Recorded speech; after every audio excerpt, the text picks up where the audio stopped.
नमस्कार दोस्तों, स्वागत है आपका हमारे चैनल अमर प्रीति कहानियां। रेखा और रेखा की सहेली कंचन बचपन से ही खास सहेली थी। एक ही स्कूल में पढ़ती थी और एक ही क्लास में थी। रेखा की शादी हो गई और फिर 6 महीने बाद कंचन की भी शादी हो गई। दोनों की शादी एक ही गांव में हुई थी। गांव बहुत ही बड़ा था। दोनों का घर भी थोड़ी ही दूर था। दोनों कभी कभी मिल भी जाती थी। एक सुबह रेखा रसोई घर में खाना बना रही थी। तभी बगल में रह रही अनीता भाभी ने बताया, आजकल तो लड़कियां क्या लड़के भी सुरक्षित नहीं हैं। 2 हफ्ते में अपने गांव से 70 बच्चे गायब हो चुके हैं। रेखा के पति बालकनी में चाय पी रहे थे। उन्हें याद आया कि बच्चे की स्कूल की फीस जमा करवाने के लिए उन्हें जाना है। रेखा के पति ने रेखा से कहा, रेखा तुम स्कूल जाकर फीस जमा कराना, मैं अर्थप को स्कूल छोड़ दूंगा और मैं वहीं से ऑफिस चला जाऊंगा। रेखा ने कहा, ठीक है। थोड़ी देर में दिलीप और अर्थप नाश्ता करके चले गए। थोड़ी देर बाद रेखा को याद आया कि दिलीप छाता छोड़ गए हैं और मौसम भी खराब है। रेखा भी थोड़ी देर में स्कूल के लिए निकल गई। रेखा हमेशा की तरह से ही ऑटो में ही सफर किया करती थी, क्योंकि उसके पास कोई और साधन नहीं था। स्कूल में सबके माता पिता भी आ गए थे। सब लोग थोड़ी दूरी बनाकर अपने अपने टेबल पर बैठे थे। सब अपना नंबर आने का इंतजार कर रहे थे। रेखा का नंबर सबसे बाद में था। रेखा बैठी बैठी सोच रही थी कि जल्दी से नंबर आ जाए। फिर उसकी बचपन की सहेली कंचन आ गई, लेकिन रेखा पहचान ना सकी, क्योंकि कंचन का पहनावा पहले से अलग था। लेकिन कंचन ने रेखा को झट से पहचान लिया। कंचन अपनी बेटी की फीस जमा करने स्कूल आई थी। रेखा मास्क लगाई थी, लेकिन कंचन ने रेखा को उसके पहनावे और शरीर की बनावट से उसे झट से पहचान लिया था। दोनों में बातचीत होने लगी। कंचन बोली, आज हम 7 महीने बाद मिल रहे हैं। दोनों के बच्चे एक ही क्लास में पढ़ते थे। घर पास होने की वजह से रेखा और कंचन की मुलाकात कई बार रास्ते में एक दूसरे से हो जाया करती थी। धीरे धीरे बच्चों में भी दोस्ती हो गई थी। रेखा कंचन को देखकर हंसकर बोली, तुम तो पहचान में ही नहीं आ रही थी। पर असलियत तो यही थी कि रेखा उसके पहनावे से धोखा खा गई थी, क्योंकि रेखा जिस कंचन को जानती थी उसके पहनावे को जानती थी। आज वो कंचन लग ही नहीं रही थी। वह आज एक महंगी सी नई साड़ी, सोने के गहने पहने हुई थी। इसके चलते उसे यकीन ही नहीं हुआ कि वह कंचन हो सकती है। रेखा ने उसकी महंगी साड़ी को हाथ से छूना चाहा, उसकी तरफ हाथ बढ़ाया। कंचन ने उसे टोकते हुए कहा, अरे रेखा, ये क्या कर रही हो, मत हाथ लगाओ। रेखा बोली, ठीक है कंचन। रेखा गुस्सा आ गया, लेकिन रेखा ने उससे चिढ़ते हुए कहा, तुम इतनी महंगी साड़ी पहनकर क्यों आई हो, कहीं जा रही हो क्या? कंचन बोली, ये तुम्हें महंगी दिखती है? अरे ऐसी साड़ियां तो मैंने रोज पहनावे के लिए ली हैं। कंचन ने बड़े घमंड में कहा। रेखा को अंदर ही अंदर गुस्सा आ रहा था। रेखा को विश्वास नहीं हुआ कि ये वही कंचन है जो अक्सर मेरे कपड़ों की तारीफ करती नहीं थकती थी। ये तो कुछ महीने पहले उम्र से ज्यादा बूढ़ी और बेकार दिखती थी, पर आज अचानक ही इसके चेहरे पर इतनी सुंदरता होने का क्या राज है?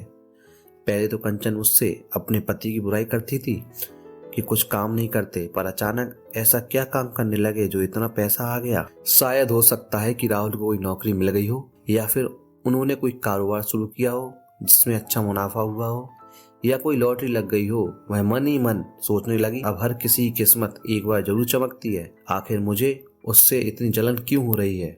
जिनके पास पहले से पैसा नहीं हो, जरूरी थोड़ी ना है कि उनके पास कभी पैसा नहीं आएगा। रेखा सोच में डूबी हुई थी। तभी कंचन ने रेखा के मुंह के सामने एक चुटकी बजाकर बोली, अरे रेखा, कहाँ हो गई तुम? लाइन तो आगे भी निकल गई। रेखा और कंचन दोनों एक टेबल आगे बढ़ गए।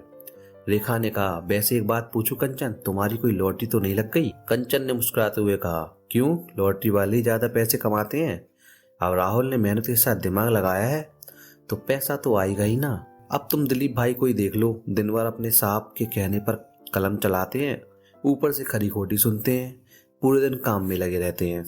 कंचन बड़े घमंड से बोली, दफ्तर में है लेकिन रहेंगे तो हमेशा कर्मचारी ही। रेखा बोली, ऐसा नहीं है, मेहनत करते हैं। कंचन ने हाल बोला, मेहनत के नाम पर ये कौन सा पहाड़ तोड़ते हैं? दिन भर पंखे के नीचे बैठकर लिखा पढ़ी काम ही तो करते हैं, आराम की नौकरी करते हैं। रेखा ने कहा, धंधे में कितनी भी दौलत कमा लो, पर समाज में सिर्फ पढ़े लिखे और नौकरी वाले इंसान की ही इज्जत होती है। कंचन ने रेखा से कहा, ऐसा कुछ नहीं है, जिनके पास पैसा होता है उसकी ही इज्जत होती है। काउंटर पर रेखा का नंबर आया। काउंटर पर बैठी मैम ने फीस की लंबी चौड़ी रसीद दे दी, जिसमें दुनिया भर के टैक्स जोड़ दिए थे। रेखा मन ही मन सोच रही थी कि जब मैंने घर पर पैसे जोड़े थे तो 6,500 रुपये फीस थी। मैम ने इतने टैक्स जोड़ दिए और 8,000 रुपये हो गए। इतने पैसे तो रेखा के पर्स में भी ना थे। रेखा इस बात को वह सबके सामने बताना नहीं चाहती थी, खासकर उस कंचन के सामने तो बिल्कुल भी नहीं। रेखा ने मैडम से कहा, सिर्फ 3 महीने की फीस जमा कीजिए, बाकी फीस 2 दिन में कर दूंगी। तभी कंचन ने रेखा के हाथ से रसीद लेते हुए कहा, रेखा मैं पैसे दे रही हूँ। और कंचन ने अपने पर्स से एक चेक बुक निकाला और मैम को दे दी। फिर कंचन ने अपनी बेटी की भी फीस जमा कर दी। रेखा को यह बात बिल्कुल भी अच्छी नहीं लगी कि मेरे बच्चे की फीस कंचन ने भर दी। कंचन हंसते हुए बाहर की ओर निकल गई। रेखा ने स्कूल के बाहर निकलकर देखा तो बारिश हो रही थी और छाता न लेकर बहुत बड़ी गलती हुई। बारिश में ऑटो भी नहीं चल रहे हैं। रेखा स्कूल के दरवाजे पर खड़ी बारिश रुकने का इंतजार कर रही थी। एक पल के लिए रेखा ने सोचा कि आखिर मेरे आगे निकली कंचन कहाँ गायब हो गई। वह भी इतनी तेज बारिश में। चलो अच्छा हुआ चली गई। कौन सुनता उसकी ये बातें। 4 पैसे क्या आ गए, अपने आप को कहीं की महारानी समझने लगी। सारे पैसे खर्च होंगे तब आएगी कि मुझे भी ऑटो में ले चलो। मन ही मन खुद को झूठी तसल्ली देती रेखा। थोड़ी ही देर में एक शानदार लाल रंग की कार आकर रुकी रेखा के सामने। गाड़ी में बैठी कंचन ने दरवाजा खोला और कहा, रेखा गाड़ी में बैठो, इस बारिश में कोई ऑटो वाला नहीं मिलेगा। रेखा को ना चाहते हुए गाड़ी में बैठना पड़ा, पर उसका मन अभी भी यकीन करने को तैयार नहीं था कि यह वही कंचन है जो मेरे साथ ऑटो में जाती थी। कंचन ने एक्सीलेटर पर पैर जमाते हुए कहा, रेखा सीट बेल्ट लगा लो। रेखा ने कंचन से कहा, कैसे और कब ले ली, मेरा मतलब कितने की ली ये कार। कंचन ने बड़े बनावटी लहजे में कहा, 60 लाख रुपए की ली है। रेखा अंदर ही अंदर कुड़ रही थी। आखिर कैसे इतनी जल्दी इतने पैसे कैसे कमा लिए। ऐसा कैसा दिमाग लगाया राहुल ने कि इतनी जल्दी इतने पैसे कमा लिए। और मेरे पति हैं कि रोज 12-12 घंटे काम करने के बावजूद थोड़े से पैसे ही लेकर आते हैं, वो भी घर खर्च में हो जाते हैं। एक यही तो थी मुझसे नीचे, अब तो मैं सिर्फ मैं ही रह गई जो ऑटो में आती जाती हूँ। राहुल ने दिमाग लगाया तो पैसा भी कमाया और दिलीप की जिंदगी तो सिर्फ खाने पीने में ही निकल जाएगी। आज ये बना लेना कल वो बना लेना, बस यही है। रेखा ने अपना घर नजदीक आते देखकर सीट बेल्ट खोल दी और उतरने के लिए जैसे ही उसने दरवाजा खोलना चाहा, रेखा से गाड़ी का दरवाजा ना खोला। कंचन ने हंसते हुए अपने ही तरफ से दरवाजा खोल दिया। रेखा को टाटा बोलकर कंचन चली गई। दरवाजा न खुलने वाली बात पर रेखा को खूब गुस्सा आया। रात को दिलीप ने रेखा से कहा, कोई अच्छी डिश बना लो। रेखा ने दिलीप पर गुस्सा होकर कहा, पूरी जिंदगी तुमने और किया ही क्या है। पूरे दिन गधों की तरह मेहनत करते हो और ऊपर से दफ्तर में बैठे बैठे फरमाइश करते हो, आज ये डिश बनाना कल वो डिश बनाना। खाने के अलावा कभी सोचा है लोग तुमसे कम मेहनत करते हैं और उनके पास कितना पैसा है, किसी चीज की कमी नहीं है। घूमने को कार है, पहनने को अच्छे कपड़े हैं, कुछ नहीं तो कम से कम बच्चों की फीस का तो सोचना चाहिए।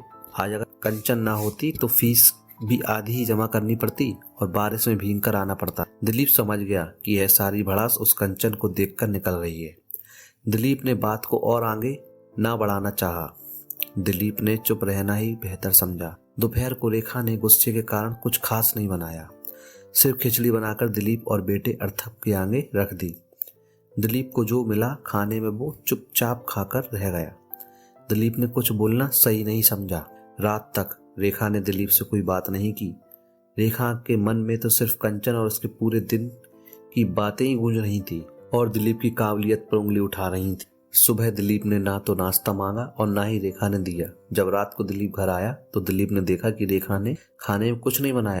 रेखा अंदर से ऐसे गुस्से में थी मानो सिर्फ इंतजार कर रही हो कि सामने वाला कुछ बोले और मैं फट से लड़ जाऊं।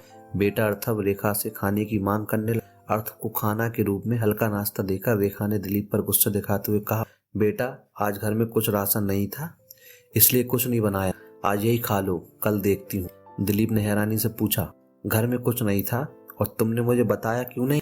आखिर किस बात पर तुमने कल से अपना मुंह सिल रखा है? रेखा ने दिलीप से कहा, तुमने क्या सिर्फ खाने का ठेका ले रखा है? सबसे ज्यादा जीप तुम्हारी ही चलती है तो इंतजाम देखना भी तो तुम्हारा ही फर्ज बनता है। और वैसे भी मालूम नहीं था क्या राशन हर महीने आता है, तो इस महीने कौन लाएगा? दिलीप बेइज्जती के शब्द बर्दाश्त न कर सका। इस वजह से वह रात को भूखा ही सो गए। सवेरे होते ही दिलीप ने राशन लेकर रख दिया। दिलीप खुद ही अपने बेटे अर्थक के लिए चाय नाश्ता बनाने में जुट गया। बाप बेटे सोफे पर बैठकर नाश्ता करने में मग्न हो गए। दिलीप रोज की तरह समाचार चैनल लगाकर बैठ गया। आज सबसे बड़ी खबर की हेडलाइन देखकर उसके होश उड़ गए। रेखा भी वहीं बैठी थी। सबसे बड़ी खबर की हेडलाइन में लिखा था, गांव में पिछले महीनों से गायब हो रहे बच्चे के केस का आरोपी पकड़ा गया, जिसका नाम राहुल बताया जा रहा है।